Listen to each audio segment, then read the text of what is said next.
Autism বা special child ওদের hearing loss নিয়ে আসলে খুব বেশি একটা মিথস থাকে যে সবসময় প্যারেন্টসরা বলে যে আমার বাচ্চা তো মোবাইল ফোনে শব্দ শুনলে দৌড়ে আসে, বা আমার বাচ্চাকে তো নাম ধরে ডাকলে দৌড়ে আসে। বা তাদের যে আসলে হাই ফ্রিকোয়েন্সি অথবা লো ফ্রিকোয়েন্সি লস থাকতে পারে সেই জিনিসগুলো আসলে প্যারেন্টসরা ধরতে পারে না।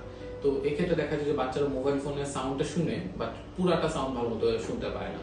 অথবা দেখা গেল যে তাদের যদি হাই ফ্রিকোয়েন্সি লস থাকে, তাকে যদি আপনি আসো বলেন সে শটা প্রপারলি শুনতে পারবে না, আটা শুনে সে দৌড়ে আসতেছে।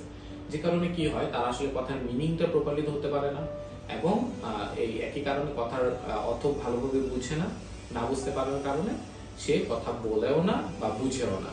তো এই একটা প্রবলেম অটিজমের বাচ্চাদের খুব বেশি থাকে, বাট প্যারেন্টস আসলে স্বীকারই করতে চায় না যে আমার বাচ্চা কম শুনে বা কম শুনতে পায়, সেই জিনিসটা মানতেও চায় না।